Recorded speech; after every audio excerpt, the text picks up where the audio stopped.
And we return with another day of Eastern European DPC Division 2. I'm Harry Freak and I'm going to be taking you through the two best of 3 games that we have to watch today. StoRm will be facing off against Sibe, that's how we start off the day, and then we will move on to Moneymakers versus Na'Vi. So overall, we have a couple of changes here to the rosters. Velor will be standing in for Yond, for Team Sibe, and for Team StoRm, there will be Dominic standing in for Emptiness. For those of you guys that might not know who Emptiness is, that's their position 3. You might know him. He has a array of Chinese letters, so maybe you didn't catch that, but we always refer to him as Emptiness, so hopefully you guys do know who it is. So Dominic will be standing in for him. Overall, looking at this first series of the day, Sibe, so far they haven't been able to win a single map. Hopefully that can change today so that we can see a full 3-game series. StoRm, on the other hand, they have won a series versus Matryoshka. They have lost the series to Moneymakers, but pretty barely, you know, and Na'Vi Jr. did beat them, but to be honest, Na'Vi Jr. are beating everybody, so isn't really a real representative or their strength or weakness here on the side of StoRm. But all in all, today on paper we might have 2-2-0s, with StoRm beating Sibe with a 2-0 score and Na'Vi crushing Moneymakers with a 2-0 score, because Na'Vi have been looking incredible, you know. Even though Na'Vi Junior and Moneymakers is now over them in terms of standings, it is only Na'Vi that are yet to lose a series, and they've only lost 1 game so far versus Na'Vi Junior. Plus they came from Division 1, so these guys are definitely the favorites of the entire thing. With that being said, we should be getting into draft fairly soon. In the lobby, everything is set up. Sibe will have second pick and Dire, and StoRm will be Radiant first pick. In my mind, the first pick has been looking a tad bit better, even though teams are still choosing the second pick. It just feels so good to be responding with that 4th and 5th pick in your draft to the enemy's picks. But overall, the first, or rather the last pick in the first phase, just seems to be really powerful in the current meta. Though some of the heroes did receive some nerfs in the D patch. This is I believe, yeah, this is the first day here in the Eastern European DPC Division 2 that the D patch will be active. I haven't read through all of it. I know some of the changes. The main one for me is the Octarine core that no longer needs a Ring of Health. So it kind of changes the Vanguard Arcane Boots build for the offlaners. That for me is the biggest one. Everything else is just targeted changes to the heroes. I've seen a little bit of a decrease in the Void Spirit pickup, but other than that, you know, some buffs, some nerfs, and that's about it when it comes to the patch changes. A classic balancing patch, nothing much there. It was pretty apparent that some of the things were a little bit too strong. Magnus and the Void Spirit have both received significant nerfs for a good reason. I mean, they have been looking amazing in almost every game here in the Eastern European DPC that we have been watching so far. With that being said, Sibe, I'm really hoping that these guys can do something in the series. Though overall, StoRm, with the names that they have, I think on paper should be the definite favorites. That doesn't have to mean that they are gonna be winning, right? We have seen some pretty interesting developments when it comes to performance here in the Eastern European Division 2, but mostly what we have seen is that anybody can beat anybody, and then we have the top dog Na'Vi and the bottom guys on Sibe, who are both of those teams are going to be playing today. So I think they're in the middle of the pack. It's very hard to tell what's going to happen. That's why we're having, if not 2-1 series, at least very close games between the teams. But as I mentioned today, we could be looking like as it was on day 1 on June the 6th, where we had a 2-0 and a 2-0, Navi beating Sibe and StoRm beating Matryoshka. Looking at the standings right now, StoRm is actually at the bottom. They're 1 and 2, but they have been winning games versus some pretty solid teams, so they're not to be underestimated. Still, this is a very important series for them. That's why I think they're going to be putting it in the 5th gear, because if you lose to Sibe, you're gonna be in so much trouble, right? You lose to Sibe, there's a good chance that you are getting eliminated alongside them, and I don't think that anybody wants that on the side of StoRm, especially, you know, Tsuneko. He's a guy that everybody has such high expectations of. We had high expectations of them in the in Division 1, right? And then they just got annihilated with Darkside, right? That's that same slot in the DPC that Tsuneko is using. He has gotten himself a completely different roster, but even here, it's at least result wise right now not looking the greatest, but I think playstyle wise they're doing okay.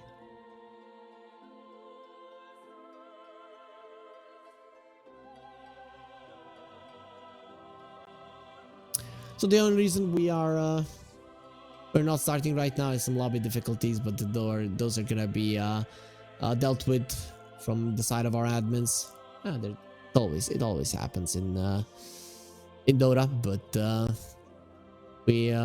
we deal with them as fast as possible. There were even some rehosts of the lobby before we even got into the program, but everything should be working fine and dandy. Let's look at what these teams have been playing in terms of heroes, though now with the D patch that will probably slightly change. Overall, StoRm, they have been all over the place. The only hero that they probably will never get is a Chen.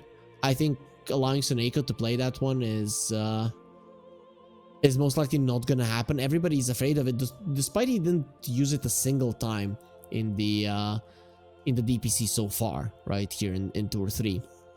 So I'm kind of surprised that nobody wants to even try, but he probably has been playing it in pubs and everybody is afraid of it, though I'm not seeing any Chen's picks or bans unless it's against StoRm. Seems like he has really put some fear into the bones of the other players. Makes sense. And these teams probably do scream each other quite a lot, so it does make sense that they're going to be knowing each other's strengths and weaknesses. So StoRm, what did they play? Nothing out of the ordinary when you really look at it. You know, Venno is a hero that not everybody plays, but it's still in the meta. So I guess that can be seen as kind of a weird one. They play the puck, though whenever I see a puck, the hero gets completely annihilated. Teams keep picking it versus the StoRm, and they keep getting their asses handed to them. So I'm hoping we're not going to be seeing any pucks. Let's see anything else. They played a Snapfire versus Navi Jr. That's something that we don't see too often. Even being a universal hero, I'm thinking that's one of the heroes that didn't really benefit too much from the change, because you could benefit from it once your 20 level talent comes into play. The damage is used for the little gun, or for the little shredder, sorry, but yeah, you need a lot of time to get to level 20. And are you gonna itemize with a Crystallis, with Dragonlance, with a Manta and stuff like that? Doesn't really seem too great on a hero like a Snapfire. So her build-up is kind of awkward. They did lose that game. They played the Snapfire as a mid lane, actually. So the lobby will be starting, so you guys don't have to be afraid any longer. We are gonna be watching this game. Hopefully the lobby does connect, and it does, meaning that in just a couple of seconds we should be seeing it on our screens here. StoRm and Sibe will officially start. Hopefully we do get ourselves into it, but the first bans are always not that important and not that fun to watch. And there we are. So The Magnus and the Batrider gone, and there's gonna be a Timber Saw that will be removed as well. So no surprises there. Even with the nerfs here, the Magnus is still considered a very powerful hero. I think from his 75% cleave, it was reduced to 50%, which is insane. That self cleave, it was never like that for the for when he's buffing the other ones. Yep. Bonus effect on self-cast decreased from 75 to 50. I think it was both the damage and the cleave. It was actually stupid how much the hero did. And StoRm will get themselves the techies. So this hero has been slightly nerfed. The attack speed of it has been nerfed, and I think some of the damage on his spells slightly taken away. But overall, the hero is still considered one of the best, if not the best. After the nerfs, maybe not the best supports. Though considering the teams are still first picking it, maybe we can still see it as the top dog support of the current meta, which he's proving to be. Like, he has been picked so many times, and he still has over 50% win rate. He has been picked 22 freaking times, 55% win rate. The next one is the Batrider with 15 picks. That just goes to show how much this hero has done. One big loser here of the Eastern European DPC Division 2 is the Pugna. The hero has been picked 12 times in that regard, looking good, but 25% win rate. That's fun.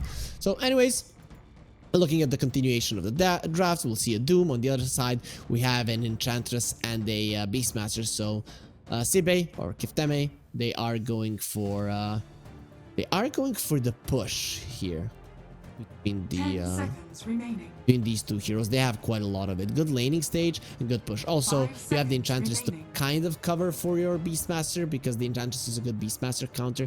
Not only laning wise, not about stealing the boards. You can still go for the axes, but Enchantress is very good at invading your jungle, and that is where you're gonna be facing some issues, right? You want to be getting those ancient stacks on both your if you're the dire side on the graveyard and on your triangle, but the thing is, the Enchantress just comes over and annoys you. Well, when you have an Enchantress of your own, that's most likely not gonna happen. Will it be a 4? Will it be a 5? We'll find out.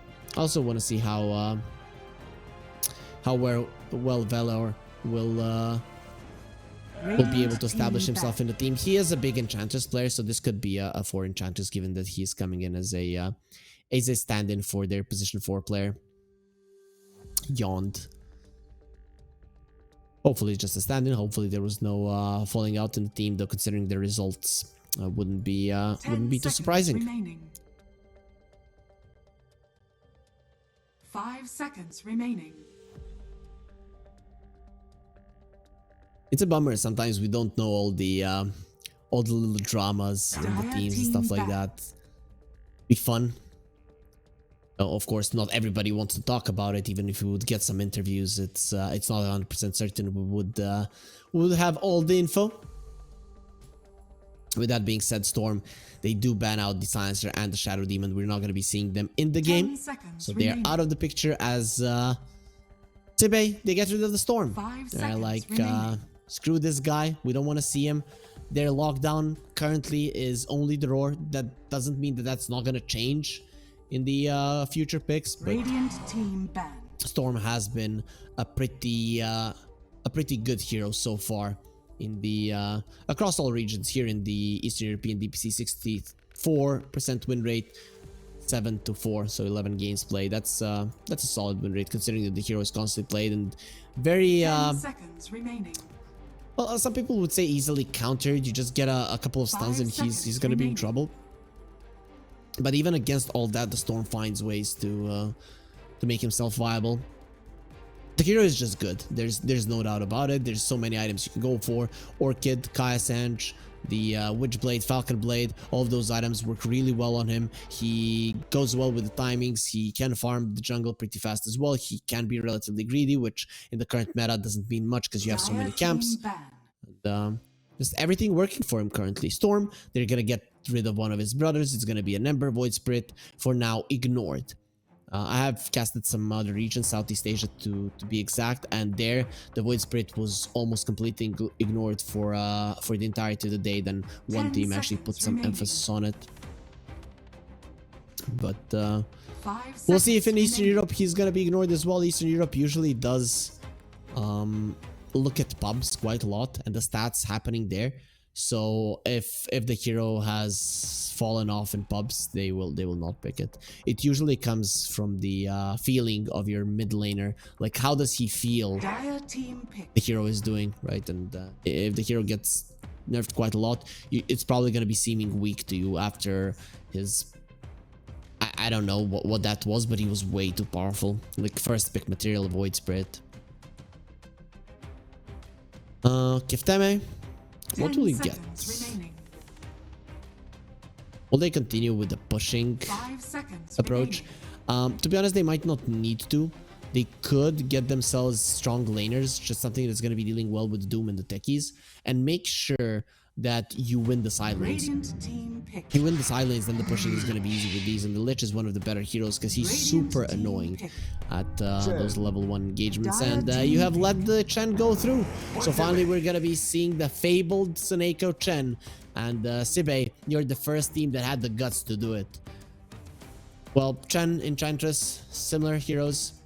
For sure, later on in the game, the Chen more utility, Enchantress turns more into a core. That's the difference at the start of the game. Of course, the Chen is gonna have more creeps, but they're pretty good at trading. They're pretty good at controlling the lane. We'll see who comes out on top. Suneko has probably played this support matchup a billion times, so he's gonna know what he's doing. Valor as well. Oh, it's gonna be a battle of the two giants of the laning phase here. Two pretty well-known guys in the Eastern European region.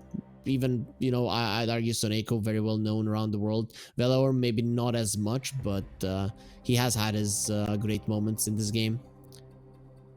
The Pango did come out versus the Roar. It's kind of annoying, but everything else you deal with relatively well. They did fix the Pango bug. He was being stopped by the Mars Arena, which shouldn't work like that. So it was a bug. It got fixed. It's not going to be in the patch notes. It's going to be in the bug notes. I don't know why they don't add them to the patch notes. Maybe they would just feel overwhelmingly big sometimes, and then people would get intimidated when wanting to read them. So what do you do versus the Pango? You don't have a Storm, you don't have an Ember. They'll go for the Lina, so something completely unexpected. Will it be a Carolina? Will it be a mid Lina? Carolina was kind of nerfed to the ground, so I'm guessing a mid lane Lina. Aghanim Scepter build, maybe? The 10 seconds remaining. That'll be fun to see. What's the Aghanim's called? Flame Cloak, I think. Check. Yeah, Flame Cloak. We don't see something for quite some time. You actually forget about the name of it, but yeah, Flame Cloak is gonna be the case. So they have both ice and fire. First they freeze you, then they burn you, or the other way around. Storm. Now I don't really know what to ban, but I would guess that this is gonna be a mid lane Lina versus the Pango. You want to be dealing with the melee hero in the lane as a Lina. You do completely trash them with your high range. It's constant spell, right clicks, everything into the face of the Pango, hoping that Pango would be fine. Probably gonna feel to him like you approach a girl. We all know that he's a gentleman. He's nice with the ladies, but this one, it is she is full of flames, but she can be very cold. Gets that from her sister. Kefteme will ban out the CK, but their ability to deal with illusions in general is not that great. Though I'd argue some other illusion heroes are maybe worse, like a Naga. Could be a problem, because you have ways to deal with an overwhelming amount of physical damage coming out from your Lich with the Frost Shield. But when it comes to a constant illusion spam that is coming your way, killing you and annoying you, that's where the problem really lies. Kefteme. What will they get? 10 seconds remaining. They are taking their time 5 seconds remaining. here with this last ban.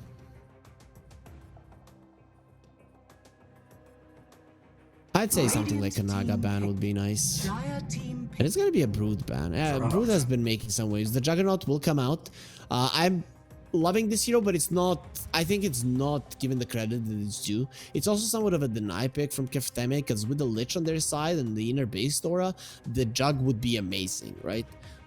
Usually you want to burst this hero down before he uses his Omni Slash. When there's a Chen on the other 5 side, just seconds able to remaining. provide that extra little bit of sustain, I think that's going to be a little bit hard to do.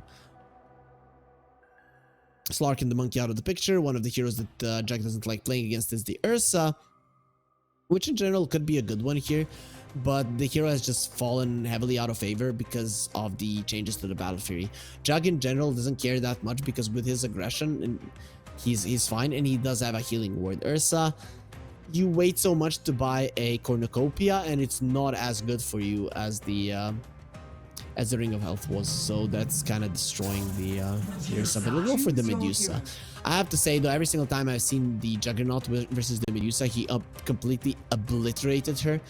There is a time in the game when the Medusa gets a butterfly where she's actually strong enough to just go pushing forward, but I do think that StoRm actually have really good heroes to deal with the Medusa. Juggernaut doesn't even need the Diffusal Blade, he just does an overwhelming amount of damage. And Nikki Cool, well, he's a Pango, and we've already seen what a Pango does to the Medusa. I think this is looking like a solid draft for StoRm. Kefteme, they have their strengths. The main strength of theirs is that their lanes are very, very powerful. All three of their lanes can be very, very strong. The thing is that Medusa and the Lich, I would have preferred something with a little bit more kill potential on their side. So now everything relies on your Lina. So if StoRm recognize this, and I think they will, they can just try to punish a race. You punish a race, you kill him a couple of times, you come over with the techies, with the Chen, you do have heroes to rotate, you make sure that he's having a bad game, or at least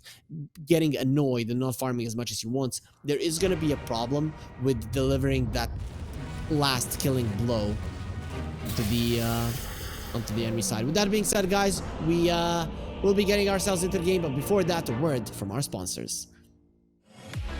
Bets on esports, bets on streamers, impressive bonus system, welcome bonus up to $600, cashback, artifacts, regular promotions, daily giveaways. Try yourself as a bookmaker. Great lines. EGB.com, more than just a bookmaker. And there it is, the day will officially commence as we get ourselves immersed in the Dota action between StoRm and Sibe. Who's gonna be coming out on top? We'll find out in the next 2 hours, 3 hours of this series. But then after this series is done, guys, we have one more, so don't go anywhere. Just enjoy the great Dota that will be coming your way here. Looking at the odds from EGB, you saw their nice promotion video there. They are favoring StoRm, not by a lot, but that's just because StoRm has been having their problems as well. But Sibe definitely more so than their opponents. 30 seconds to battle. There's gonna be some wards placed in the mid lane. Nikki Cool, he places it from the high ground, so it's not gonna be spotted. 1J, they're tossing one of his goblin techies in the air. Yes, oh no, that's just a laughing techies. People very rarely use those. The battle And begins. Penitence used on Velor in the bottom lane. Yeah, nothing much here. Dominic is going to be going on Nest Sphere. They're not doing any damage, but that's just because they're doing damage in terms of mana. Who got that one? It is going to be Dominic. So StoRm, they get themselves 3 runes. Very nice start to the laning phase. Not the biggest of deals, but it can change the laning phase slightly. You can feel better in it just because of the extra regen that you get. Definitely going to be nice for Nikki Cool, who versus the Lina, not going to be an easy lane.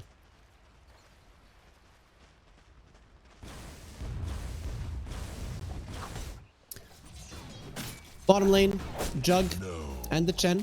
Chen starting in with Penitence. Jug definitely does benefit from the extra right clicks there with the attack speed.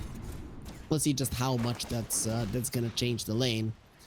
But overall, it is going to be a lot of damage on the Enchantress in the bottom lane, but not much to kill her there. As top lane, Techies doing Techies things, hitting people from afar. He's trying to get Nesphere low in terms of mana. The block grenade connects. He does have stick charges and the fairy fire, so 1J needs to be careful. Oh, he didn't use it. He thought he was gonna survive, or did he maybe think, no guys, this is not worth it? He had the healing salve. Definitely was worth it to use that one, not to give away the first blood, but it is gonna be the Lich that does secure it for himself. Of course, would have been better on the Medusa, but in the end, a kill is a kill. Chen dropping low, barely survives there. The blood grenade won't be able to finish him off, and we're seeing a lot of action here everywhere on the map. Medusa quite casually playing there with very low mana. The thing is that he has sticks, he has mango, so he'll be fine. And this is what could be the issue, that the lanes go super well for Sibe, but not all of the lanes are going super well, because Klaslo Kruto on his Beastmaster, he's suffering, and I think that might be an understatement. Valor, very low, blood grenade, not gonna be enough, it'll be fine.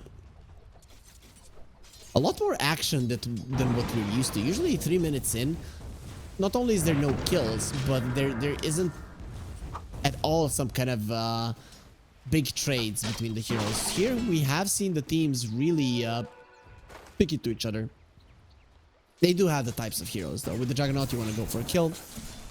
With the Lich you want to move forward as much as possible. We can see that Sibe is really just running forward with this Lich, as the core wants to do as much damage as possible. Nesphere, it was always a good carry, or at least a decent one. I'll see if he'll be able to bring the victory to his team, as Erase in the mid lane doing Lina things and winning. If the Pango gets those couple of creeps going to his tower, it's gonna be fine, but overall the Lina is gonna be winning by quite a lot. Yep. Very nicely done by Erase. Uses the glyph there just to apply some extra pressure. Bottom lane, the Juggernaut spins defensively. That's not something that you want to see. Meanwhile, top lane, there's gonna be a big fight, and that is one dead Lich. This time around, the blood grenade will not be killing the techies. He has a healing lotus, he has the fairy fire. If he'll die this time, even if he was low enough, that would be again entirely his fault. But if healing salve this time around, it will be used. They equalize the kill score and turn the top lane a little bit in their favor. With the Doom farming well, with the techies doing techies things, dishing out the damage. That's big.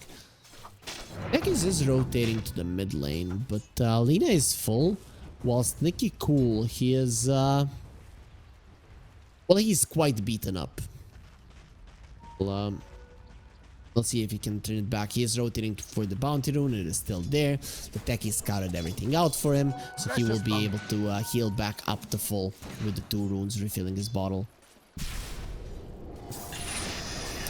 Techies, hold in, the Sinister Gaze. Nothing to laugh at. He does have a blast offs. They're gonna be used. The uses everything, and the question is, does he live? No, not really. There will be an attack coming out from Medusa. They had a ward. He's gonna be pinging it out, but doesn't really matter because the damage has already been done. As Dominic, Infernal Blade on Nesphere, but not really any kind of damage that you're really gonna be afraid of.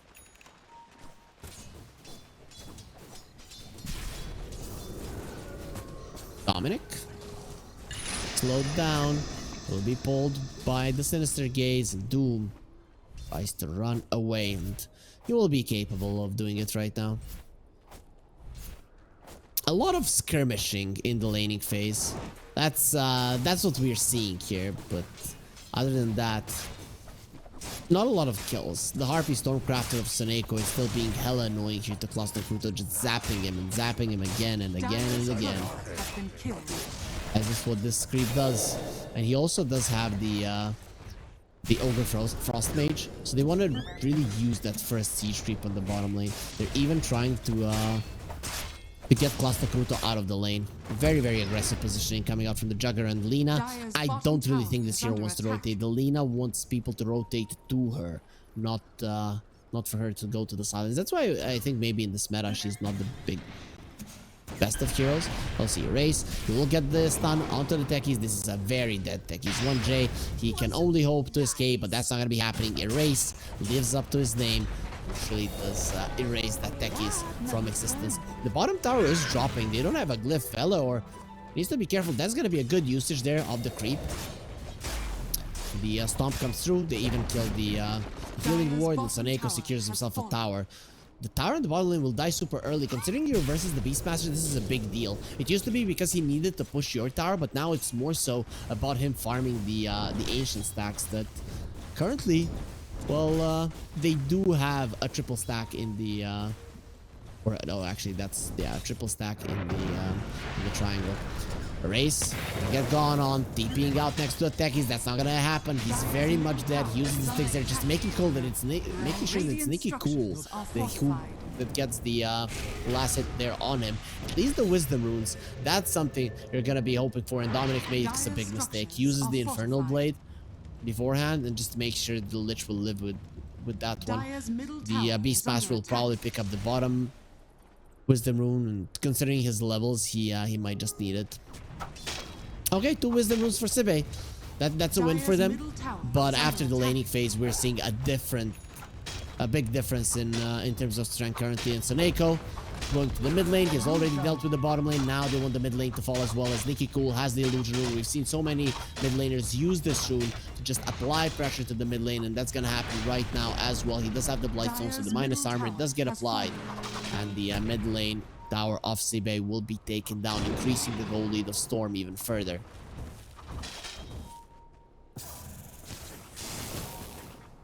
So now you have to protect the Lina, who doesn't have her tower quite a lot, rather than being aggressive around the Lina. That leaves your Medusa undefended, and we'll see if Nesphere will be able to deal with the potential rotations coming his way. Currently, they don't have good vision protecting the Medusa. They only have this ward in the enemy triangle from Sibe.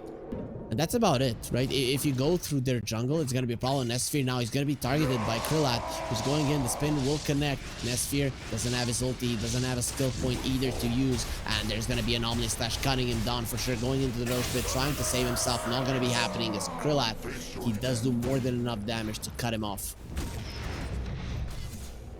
That was a solo kill. Carry versus carry. A fair one. But fighting with a bow and arrow versus a katana is not going to go well. Healing ward coming over is not going to be helping 1J survive. And Dominic standing his ground versus the 2 supports. Does have the Doom. Doesn't seem too eager to use it. And maybe he should have, because getting out of this one alive is going to be tough with the stun coming in again. They're really slowing him down. Dominic isn't moving. These are some beautiful plays from Velor coming in as the stand-in and completely crushing Dominic here, who had stick charge, but that doesn't mean that he is going to live. He's most definitely going to be that DP for 1J. And it is not going to be enough to change anything. He just gives himself up. Another kill for Sibe, as the roar was used, but mostly for the Beastmaster to escape, for the Beastmaster to hope to save these Ancients from the enemies. Stun from the Lina. She has to be super careful, because those creeps, they're not playing around, and they have the Wild Wing Ripper, so the Hurricane is available. Soneko doesn't care. He's going to be pulling Clasto Kruto in.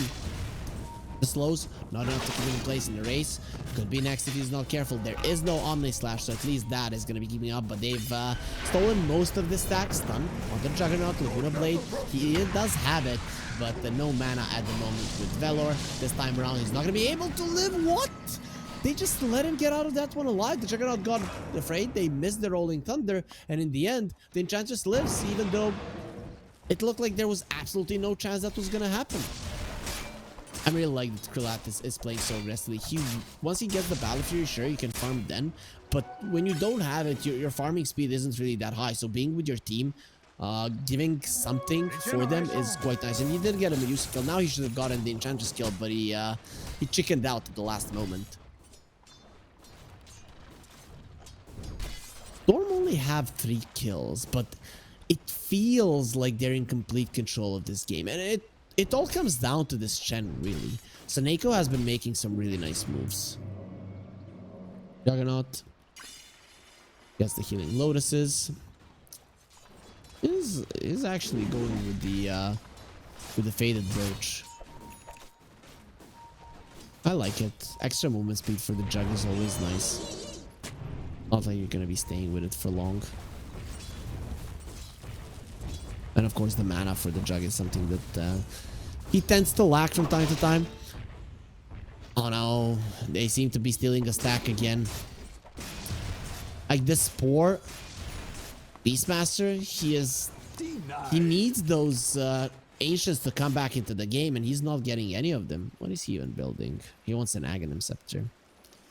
If he's gonna be getting to hit all that much in this game. But StoRm, they are in for a hunt. Nikki Cool with his techies gunning for the Medusa. They have the Diffusal Blade, so that's going to be a big deal versus Nesphere. And he has been found. Slowed down, mana out, no ulti, no mana, no life. Nesphere will die yet again. This all comes down to that mid lane tower not being there. You have to protect the Lina, you have to cater to her needs, and then twice in a row, your carry is going to be caught. And StoRm might have only 4 kills, but 3 of those are on cores, right? Sinister Gaze, stun as well. They're trying to kill Soneko. He will be able to live. Has the mech. Oh, the creep. No, it's not his. That's good. Ulti, not going to be able to use it. The Hand of God will not be touching the Chen for now. Gets him up to the heal there, but with the sticky bomb, it is almost certain that the Lich will be taken down. Athos on the Lina, coming forward. Wants to do as much damage as he can to the stackies, and will be capable of doing so. Does finish him off. Interesting, Athos has become a big item just because of Universal Heroes. Lina is not one, but does make good use of it. Good setup for the stun. It's going to be going for the Eternal Lens as well, as Nikki Cool continues to do well. There is going to be a follow-up stun. No Laguna Blade, so very unlikely that Nikki Cool is going to be losing his life. Gets away with the Swashbuckle, and he will be hitting level 10, meaning that Swashbuckle range, it is going to be coming in handy now as he moves forward. StoRm are 5k gold ahead. The gold is increasing with every passing minute. And Medusa, no ult is skilled up just yet. He has a healing, he has a point saved up as the Lich. Well, Frost Shield does help you versus right clicks, but ultimately the Juggernaut does way too much damage for you to survive. And that's going to be another Omni Slash use that's going to be used in a good way. Nesphere? They're really annoying him. Just look at what Soneko is doing. Are they gonna dive this? I guess the idea with this movement is to make sure that Nesphere cannot farm, and maybe you force out some TPs. But for now, Sibe are not gonna be going for it. We still haven't seen a single Doom being used. StoRm, they're showing that they don't need it. But these pushes, they are a real problem. A huge problem for Sibe, because they're losing towers left and right. And StoRm, I'm really liking how they're playing Dota. It just goes to show that even with the map being so vast, closing out the map is not impossible. Sibe are trying to get out to the map, trying to outmaneuver StoRm, but it's just not easy to do. Ulti from the Lich, not going to be bouncing onto anybody. With the spin from the Juggernaut, it's going to be doing minimal amounts of damage. The really weird usage of the spell there. Now he just puts himself in a pretty uncomfortable position, out of which he will not be coming out alive. He is made of ice. When there's a big explosion, there's just gonna be shards of it splattered around the ground. Very soon they will be melting out as well. So, very nice skill, and that will open up the tower. Without the Frost Shield, the damage onto the tower is gonna be possible. As a race, Eternal Lens ready, Athos ready. Jugger is going for a Diffusal Blade, so Krillat wants to be able to take away mana. I don't know if I agree with it. Just get the S and Y, get a butterfly, and that's it. That's gonna be good enough. Though either way, I'm seeing Sibe, their lineup really needs them to win the mid lane. They really need a strong early game to hit the Medusa timings. They're not hitting timings, so they're in a really grim position. Let's look at how they will come back. The Drums of Slom from the Beastmaster, it's gonna make him tankier, but that's not a big game changer. I think it has to be the Lina that does a lot of damage, right? So those Boots of Travel might change something, though. Oh, very lucky break there for Race, and he will have the move speed to run himself away. TP out, it will be successful. Very nicely done there. Well, There's one guy with the won't be so lucky. There's gonna be literally Hand of God, gonna be used there. Juggernaut a little bit of trouble. Erase. He doesn't have the mana necessary. He's gonna be slowed down. And Krillette, he does lose his healing ward. He's looking very much dead. Does have 10-1 charges. Doesn't mean that he will live. And the right clicks are gonna be strong enough. Imagine if they had killed their that Lina, the Juggernaut would have survived. So StoRm really messed up on that one, and that was a bit of a lucky break for the Lina because the night vision was just outside of the range there of the vision of StoRm. If the Pango had seen the Lina immediately, swashbuckle, the Diffusal Blade slow, and he doesn't get out of that one alive. So a bit of a lucky break for Sibey. The gods of Dota are looking down upon them with wanting them to win. So hopefully Sibey they use this because it really did change quite a lot. Nesphir is going for a Scotty. We have seen a lot of Medusas versus Juggernauts, Medusas versus illusion-based heroes go for a butterfly. The thing is, you're versus a Pango as well, and the swashbuckle with a Diffusal Blade is a problem for you. So extra stats are gonna be needed. Even though I think the butterfly, you probably would want it, the game is not going well. You need the extra stats. It is of the utmost importance for you to do anything in the game. Diffusal is a very high stat item, so I think the Juggernaut now his farm is gonna be insane. When you have just a Diffusal, you don't farm well, but when you have a Diffusal plus a Battle Fury, it's insane. The odds haven't changed. Sibey are still in a decent position here. If you ask EGB. Lost no Kruto. He's gonna be finishing off his Aghanim Scepter in no time. The question still remains, how does Sibey get around the map and make their lineup work? Because their lineup is very good when it's 5-manning, right? When you're together. The thing is that you're so much weaker that it is a problem. So how do you get to that point where you can dangle your Medusa in front? The Juggernaut needs to be slowed down. That's the thing. Yep. Easier said than done. Easier said than done. Doom has a pipe. The Doom will be going for a Octarine core. No Blink, no BKB just yet. Doesn't really care because it's all about farming at this moment, and if you're farming, the Octarine core will definitely do you good with the reduced cooldown on both the Midas and the Devour. As we're talking about that, StoRm are going for Roche. A very clean game, right? We're not seeing any like awkward engagements, weird plays or something. It's like methodical from StoRm, and then Sibey are just farming, right? There was that one mistake from the Juggernaut where he died and where the Lina escaped the rest of StoRm, but other than that, no clowny moves were made. Everything is very precise. We are going for this objective. We're going for this objective. We're going for the Beastmaster, who will scream and roar and beg for mercy that he will never get. That was the second roar of the game, and this one is going to be ending in his death. The last time he used it, he did manage to escape, but not a single time was it used as an offensive tool to get a kill. Radiant's middle tower is under attack. Race, he's hoping for his boots of travel. He knows he needs to be everywhere. He knows he needs to do everything because he's the main damage dealer. And very soon you might need to defend your base because they're coming for the push. The side of Sibey, they do not have a glyph. Swashbuckle, Nikki Cool doesn't miss it there. 1J is gonna be definitely fine. Comes round to Velor, misses the blast off, but it doesn't matter. Velor is still surrounded by enemies, no friends here. They will cut him down with a flaming sword. So I would like to have that one. Imagine how much it would make cooking easy. You hunt a deer and you just cut it with a flaming sword. By making cuts, you cook it as well. Does sound cool. Dire's middle tower is Maybe maybe someone can develop it. It as a real thing. No, I doubt something like that would be possible, but still, we can hope. A 9k gold lead. It's continuing to increase. All of the outer towers are gone. StoRm are pressuring 2 out of the 3 lanes, and maybe even the third one does get pushed in right now.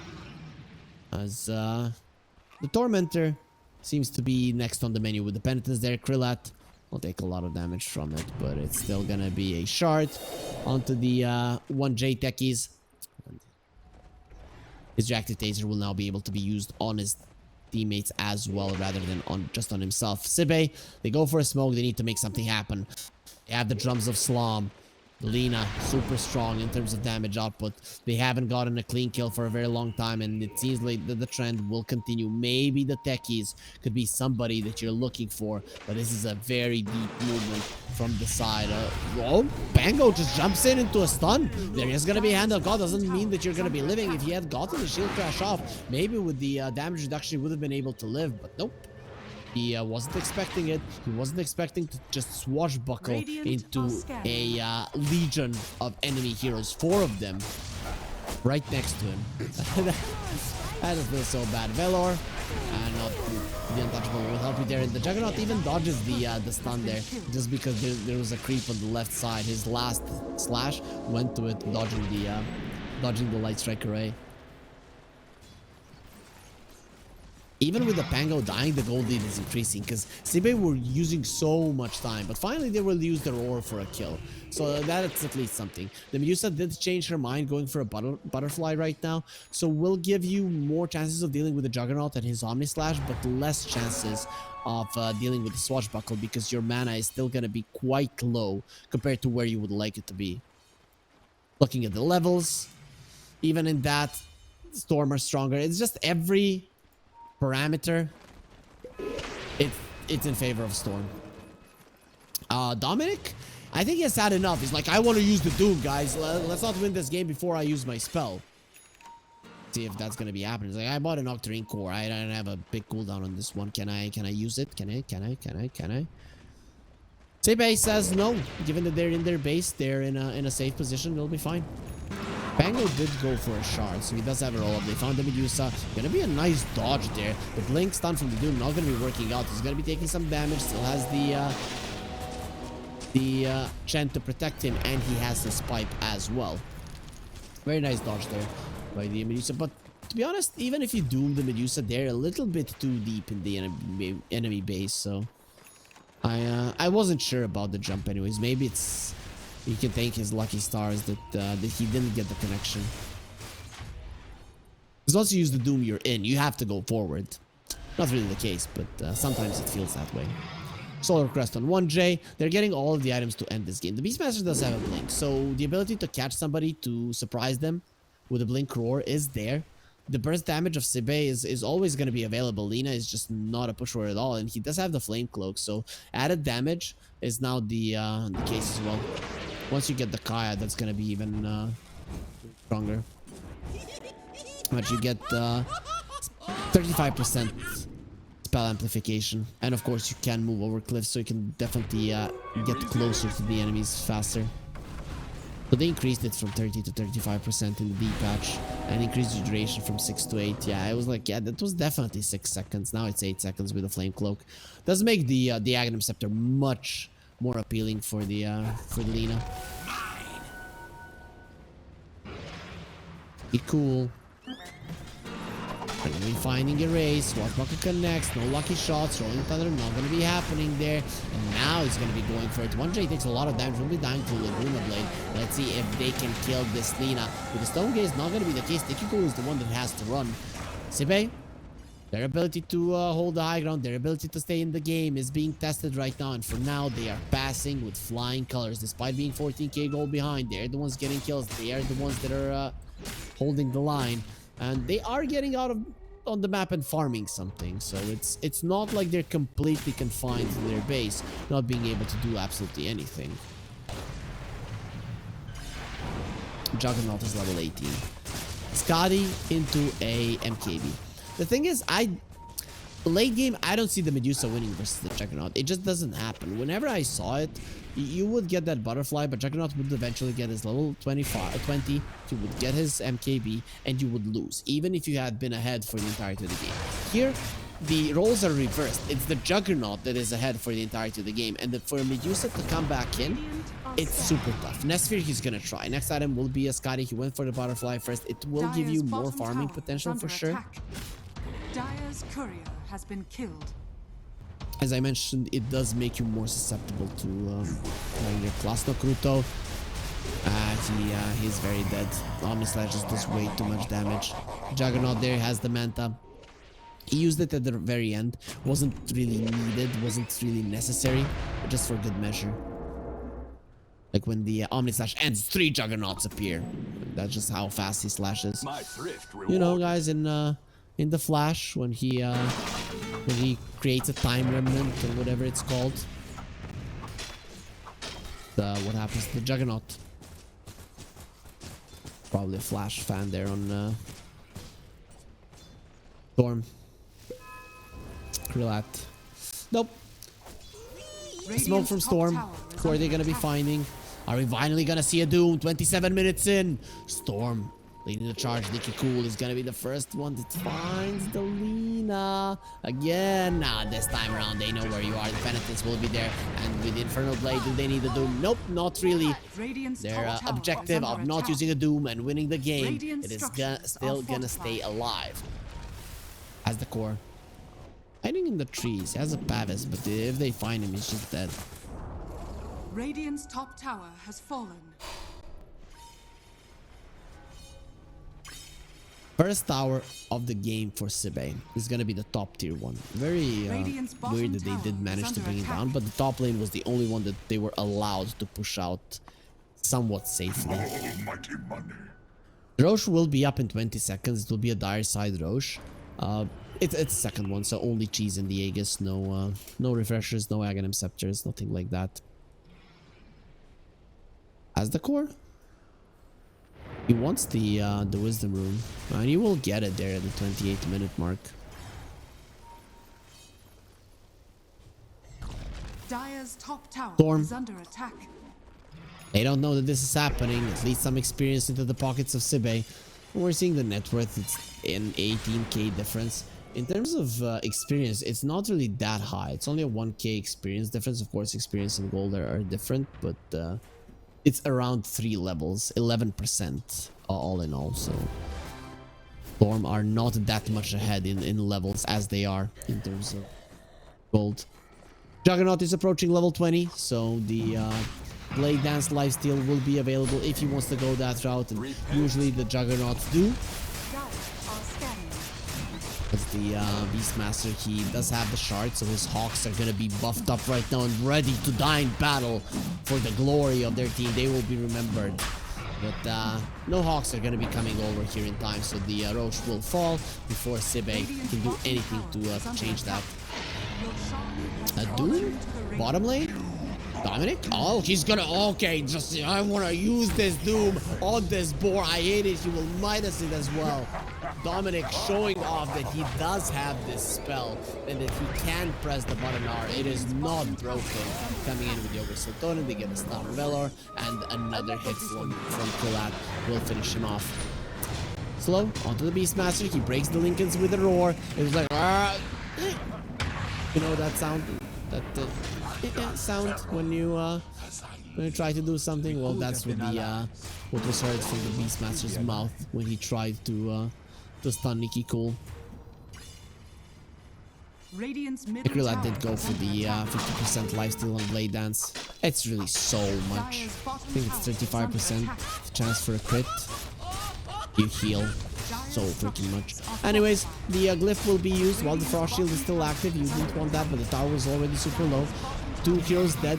One of them does have buyback, but that one will be coming back in. They do kill the healing ward, the Juggernaut, but I don't think he's gonna be stopping anytime soon. Kills one illusion of the Medusa, wants to kill the other one as well. We'll do so with these, and the push continues. The next wave of creeps is going to be coming in soon as the Lincoln Sphere of Nikki Cool gets broken, but he has the roll up to protect himself from any kind of follow-up danger.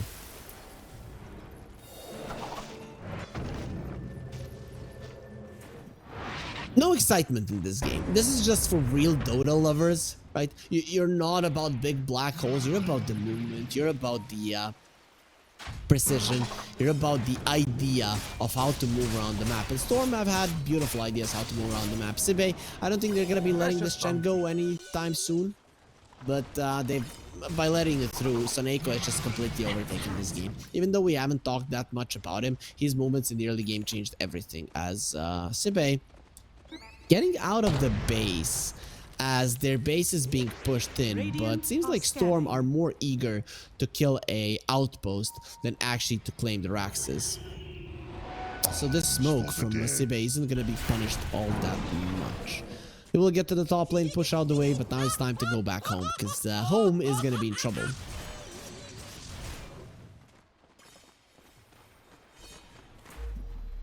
Sibe, they still have a glyph, but no more chances to refresh it.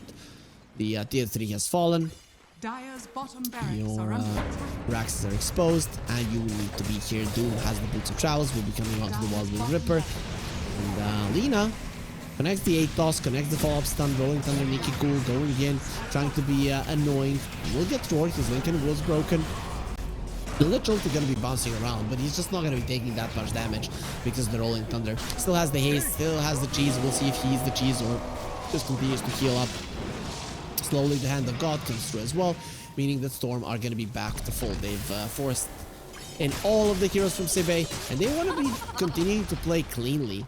Right? They're not going for it, even though I'm looking at the game and I don't really see you losing. I think you're cool. We'll dodge the stun, but we'll connect on him later on. Of course, it's gonna be a Doom onto the Medusa, very much dead, does have a buyback, but that's your carry gone, and the first Doom that doesn't go onto a creep from Dominic. He also has a Halberd. Ultra farmed on this Doom, makes sense when you have the Handle Minus and the Octarine on a Doom for 10-15 minutes without being touched at all. This is what's gonna be the end result.